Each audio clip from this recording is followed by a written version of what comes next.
The McLaughlin Group, the American original.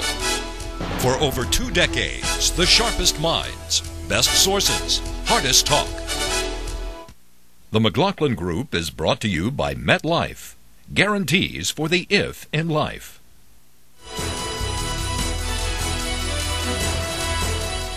Issue 1, it's war. Russia, Georgia. The long simmering conflict between Russia and Georgia erupted into war on Friday. Georgian forces attacked Russian peacekeepers in South Ossetia, a region on the center-north border separating Russia from Georgia. It resulted in heavy civilian casualties. Russian President Medvedev responded by bombing military bases inside Georgia proper. He ordered 2 battalions of troops and columns of tanks to roll into the disputed region. Meanwhile, the president of Georgia, Mikhail Saakashvili, is appealing to its allies, especially the United States, to help him and help his state. I want to declare so the whole world can hear me. A large-scale aggression is being carried out against Georgia in recent minutes, in recent hours. The Russian Federation has bombed Georgian territory, and populated areas and peaceful areas have been bombed. It's nothing else but a classic international aggression. Russian President Dmitry Medvedev issued this assurance and this warning, quote, "We cannot allow the deaths of our countrymen to go unpunished. The guilty parties will receive the punishment they deserve. I am obliged to protect the lives and dignity of Russian citizens no matter where they are located," unquote. Speaking before the UN Security Council, Rosemary DiCarlo, U.S. envoy to the UN, called on Russia to cease its military counteraction. Mr. President, we call on all parties to respect the territorial integrity and sovereignty of the Republic of Georgia. We also call on Russia to pull its troops back and not inflame the situation by sending its forces to Georgia. And finally, in Beijing, attending the Olympics, Russian Prime Minister Vladimir Putin lamented the crisis and promised retaliation. It's a great pity that this has happened during the opening of the Olympic Games, which has always been the day when the guns went silent. But the Georgian leadership have resorted to very aggressive actions against South Ossetia. They've practically started a military operation using all kinds of heavy armour, artillery and tanks. There are casualties, including among Russian peacekeepers. This is very sad and a worrying development, which of course we will have to respond to. Question, how serious is this matter, and give us some idea of the geography. What are we talking about? John, we are talking about Georgia, which is the birthplace of Stalin. It's basically in the Central Caucasus, sort of north of Armenia and Azerbaijan, and to the north of it is Russia. It broke away in 1991 with all the other 14 or so Soviet All right, let me interrupt republics. you. Those are 3 small countries. They're on the southern border. They run between the Caspian on one side and the Black Sea on the other. Georgia's on the Black Sea, and to the right of Georgia is Azerbaijan, and underneath Georgia, so to speak, is Armenia. Correct. They're clustered together. Now go ahead. To the north is 2 breakaway provinces, Abkhazia and South Ossetia, the one we're talking about. It appears that Georgia moved into South Ossetia, which has been broken away for about since 1993 or 4, and tried to take it back, and they've killed some Russians, and the Russians are moving in there in force. Now, the real questions, John, are there are 1,000 Americans, troops, in that base in Georgia in mid-July. The questions this raises is, did Georgia clear this with the White House, with Bush? Did Bush give them a green light to do this? And the real problem here is that Georgia and Ukraine, Bush and Cheney and McCain, have been trying to bring them into NATO. Had they been on the road to NATO membership, this would be a military confrontation almost between Russia and the United States of America. America's objective ought to be to stop this battling, but I'll tell you this, since Georgia appears to have started it, I think they're going to lose South Ossetia for good. An interesting wrinkle here, since I was there, I heard that John McCain spends quite a bit of time in Georgia. He's up there. He is in favor of Georgia getting back the breakaway provinces. To me, it is none of our business. It certainly is not worth a confrontation with another nuclear power. All right, now this is occurring at the same time as the Olympics. Is there any suggestion that it was a calculated move on anyone's part, for example, possibly Saakashvili? Well, to follow up on what Pat said, one of John McCain's top advisors is the lobbyist in Washington for Georgia, and the administration, we are allied with the Democratic government in Georgia. This breakaway province was once a wonderful resort area, but it's been starved because they want to break away, but they have been supported by the Russians. This is basically a little proxy war that's going on, and I agree that we have no business getting into it in any kind of active way, and the role so far, I think, is to try to get both sides to step down. But the coincidence with the Olympics, it reminds one of Afghanistan when the Soviets invaded Afghanistan. That wasn't certainly during the Olympics, but it prompted President Carter to boycott the Olympics. And then the Soviet Union was reaching into the outermost part of its sphere of influence. Now they're reduced. They've been cut back so much. They're reduced to trying to protect a breakaway province in an area that was once under Soviet control. And this is about Russian pride, and it's about energy. There's a big pipeline going through this area. Let's talk about the pipeline. As a matter of fact, I think we have a graphic of where the pipeline flows. As can be seen, I think, on the right-hand side of the screen as you look at it is Baku. That's Azerbaijan, and that is on the Caspian. The pipeline develops there, and it goes through Azerbaijan, over through Georgia, down to Ceyhan in Turkey on the extreme left bottom, empties out there and delivers 1 million gallons per day. That is then brought to the United States. It was dynamited yesterday in Turkey, that exact pipeline. Really? Blown up, exactly. 2-week delay in getting it back. So it travels through Azerbaijan, then Georgia, then down through Turkey. So that Georgia section is important, particularly if they're dropping bombs on 4 military installations from the Russian bombers there. Right. The guns of August, here we go. Look, the point is that the Georgian Republic is an ally of the United States. They have a very pro-Western leader in there. They've got 2,000 troops in Iraq, which makes them the third largest contributor to coalition forces behind the United States and Great Britain. So when Pat says this is none of our business, it actually is our business. It does have to do with energy, and Eleanor is absolutely right. You showed the pipeline. When the Russians go in and start bombing a military base within the confines of Georgia, where the United States had over 1,000 Marines and soldiers there just last month, training the Georgian military in combat tactics so that they can support themselves against this kind of Russian aggression, it does become America's business. I absolutely agree. And it's America's business also to the extent that we have Americans living within that country. And I think we need to remember that South Ossetia is not recognized as a separate country by most of the international community. Most of the people that live in that country, or quote-unquote country, I should say, hold Russian passports, and this could be viewed as something that is taking place during the Olympics so that a lot of people around the world are not necessarily paying attention to it, which is another reason why it's so important that we're talking about this today. But, you know, this could, it would appear that the Russians are looking at this as a way as to move into Georgia. I mean, we really don't know if Georgia actually, in fact, has started this and who threw the first bomb. Here's the question. What's the worst scenario here, and could it involve the United States in a war with Russia? I think what the worst scenario is, or the probable scenario I see is, I think the Russians are going to beat them. And because they've got armor and they've got aircraft. You mean there will be a full-scale war between Georgia and Russia? I think Georgia will have to back down. They can't beat them. But in that case, what happens is everybody looks, because of what we're hearing here, everybody looks to the United States of America. You guys are going to bring Georgia into NATO. And now Georgia's been humiliated and defeated.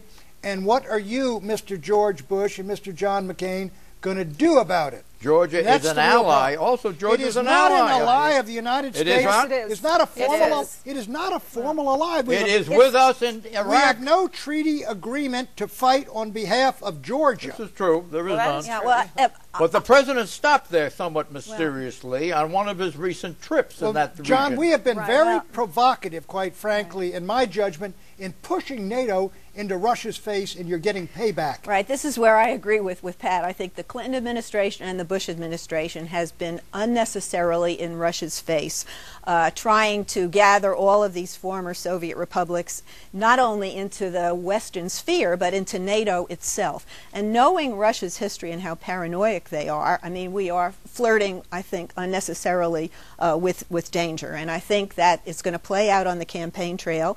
John McCain is hawkish. He has wanted to kick out Russia from the G8. Barack Obama is counseling diplomacy, and you know, I would hope the American people would like to listen to the diplomatic thoughts, but often we respond to the war drums. You understand there's a lot of intrigue built into your somewhat complicated answer. There's a lot of intrigue. There are a lot of intrigue, potential intrigue factors. Absolutely. The McCain thing. Spent a lot of time over there. Well, can I just address a point that Eleanor and Pat both agree on, which is that the United States is responsible for unnecessary provocations on Russia. Russia has been provoking in every corner of the world, every state-based threat that the United States faces, from Iran to North Korea, Venezuela, and Syria, the list goes on, is backed by Russia. And may I say, I agree with you. Let's clarify. All of the countries. Two Russian planes were shot down by the Georgians from Ossetia, and that provoked the response of Medvedev. And they invaded. Look, why doesn't Russia have a right to its own Monroe Doctrine? If we had Russians in Mexico right now, I would understand. Why just maintain the status quo? They should have left it alone.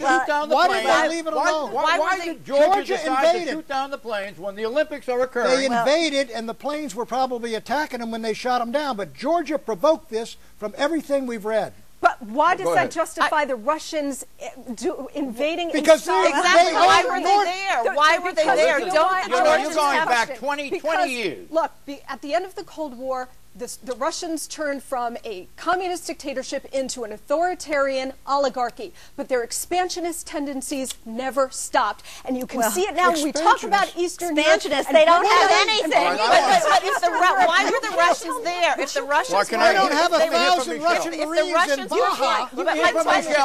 My question is, if the Russians were flying over Georgian territory, why does Georgia not have a right to defend its borders and shoot those planes down? Because what does by what right did Georgia own South Ossetia? They were a country for 1 or 2 years. South Ossetia is very close. It's a Russia. It's a Russia. Because North Ossetia is in Russia. But it's not. No.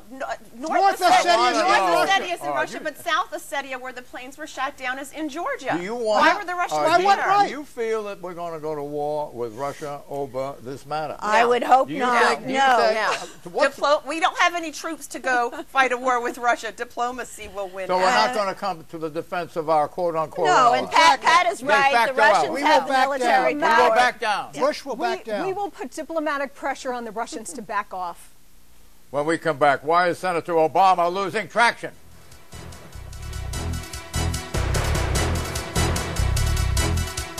If. For such a small word, it packs a wallop. If I live to 100, if Social Security isn't enough, if my heart gets broken, if she says yes. We believe if should never hold you back. If should be managed with coverage that builds on what you already have. Together, we can create a personal safety net, a launching pad for all those brilliant ifs in the middle of life. Call on our expertise and get guarantees for the if in life. After all, we're MetLife.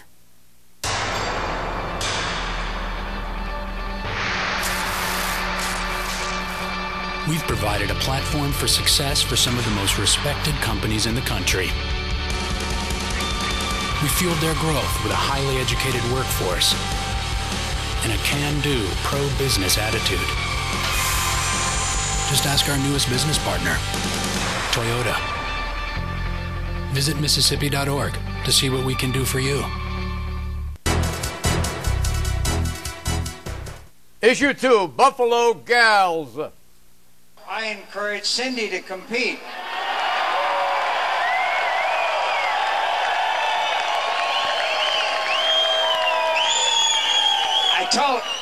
I told her with a little luck she could be the only woman ever to serve as both the First Lady and Miss Buffalo, Chip. The 68th Annual Buffalo Chip Motorcyclist Rally this week in Sturgis, South Dakota was a campaign stop for Senator John McCain. Bikers showed their support by revving their engines. Then there's Miss Buffalo Chip, a beauty contest to crown the 2008 Chip. Not everyone thinks that John McCain's Joe Coast suggestion that his wife become the new title holder was a good political move. Notably, Kim Gandy, president of NOW, the National Organization of Women, who said this about McCain, quote, maybe he figures that the frat boy routine worked for George Bush, so he's trying the same thing. But I'm not sure that this is going to play very well with the audience he's courting. ESPN adds this to the description of the Miss Buffalo Chip contest, quote, essentially a topless beauty pageant and occasionally bottomless, too, unquote. Question, by campaigning in Sturgis, did John McCain strike a populist chord? I ask you. I think John McCain was just having fun, and I think all of the reports I have read show that he was not there very long. It was a very quick stop, and he kept on going. You head up the Independent Women's what, association? Independent Women's Forum. And now, you heard what the NOW head had to say. Do you know her? I know Kim Gandy personally. I like Kim Gandy, but Kim and I disagree on almost everything. Do you disagree on the point that she's taken here? Yeah, I do. I think anybody who takes a look at that clip realizes that he was just having fun, and the closest we will ever see Cindy McCain coming to going in a topless or bottomless beauty pageant was the denim blue T-shirt that we just saw her wearing and her black jeans. He was having fun, and what was more interesting than anything else is the rousing applause he got from the crowd. He was the celebrity this week. Last week it was Barack Obama. We've been talking on this show for NOW, N-O-W, National Organization for Women, for many years, over 2 decades, okay? But it seems to have somewhat slipped from view. Is that because of a change in the lineup, in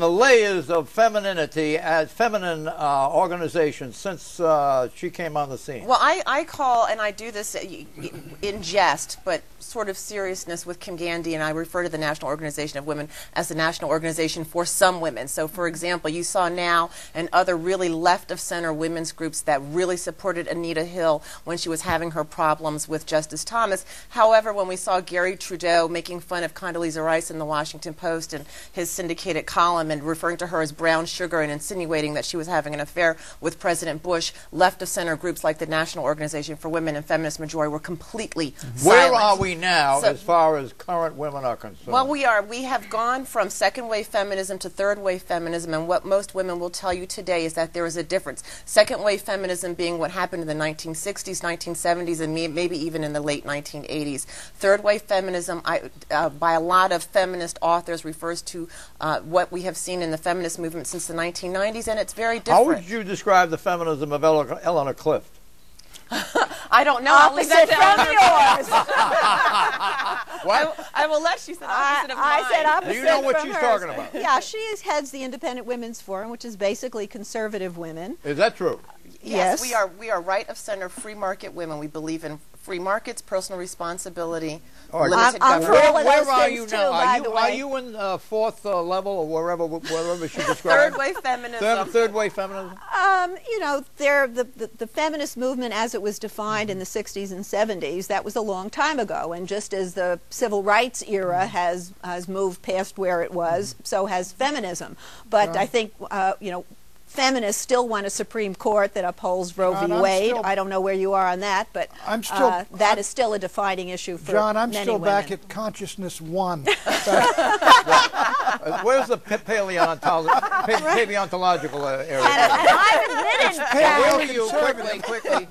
I consider myself a feminist, but in the sort of post-feminist description that Michelle laid out, and I think, you know, when Hillary Clinton was sort of complaining after the nomination was wrapped up for Barack Obama that she had been largely a victim of sexism, I think in some respects that was true on Hillary Clinton, but one of the reasons why it didn't gain traction is that Hillary was one of the final two finalists for the nomination of a major political party. We have had women on the U.S. Supreme Court for a long time, female secretaries of state, and I don't think it has the same resonance among the American people as it once did. Women feel she was treated very badly Not all as women. a woman. Not all women. But I think there was some of that stuff in there, not as much as the Clintons said. There were sexist episodes, but that's not why she lost. But I think what the Clinton supporters really resented is the fact that the media seemed to regard the possibility of a biracial man as more historic than the possibility of a woman as president. Issue 3, a quick look at the polls. New polls out this week. AP Ipsos. Obama leads. Obama, 47%. McCain, 41%. Also, McCain leads by 10 points among whites, and among men, the two candidates are tied. Zogby's new poll. McCain leads overall. McCain, 42%. Obama, 41%. Give me a quick impression. Obama's lost some ground, but McCain still can't get to 45%. I think Obama's ahead nationally 4 or 5 points.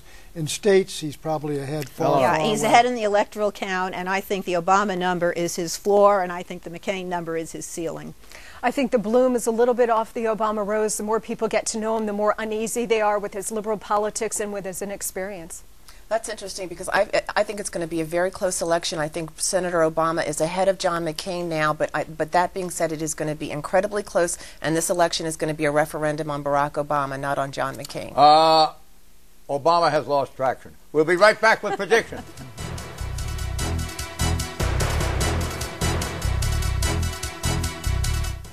The McLaughlin Group is brought to you by Mississippi Development Authority. Visit Mississippi.org to see what we can do for you.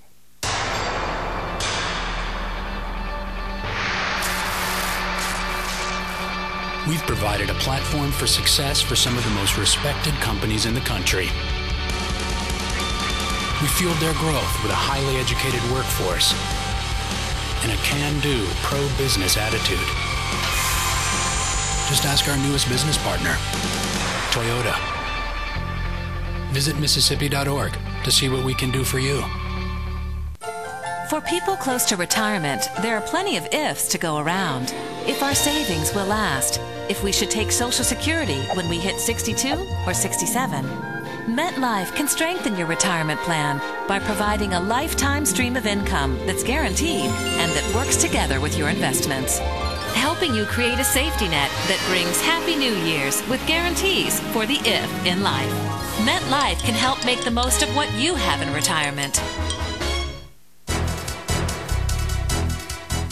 Predictions, Pat.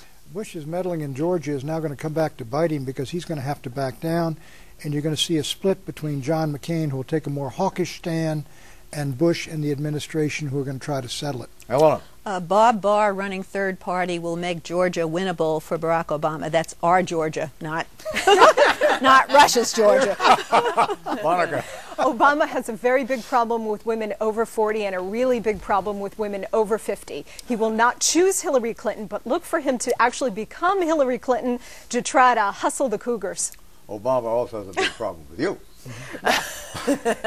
Please. The Chinese taking on the tactics of the Russians and putting a lot of emphasis on sports for children based on the type of physique they have is going to put China in the position where during this Olympics they will win the second highest number of gold medals. Actually, my prediction fights that one because I predict the Chinese will win the most medals at the Beijing Olympics this year. Don't forget to download a McLaughlin podcast at McLaughlin.com. And bye-bye. What did they make pink?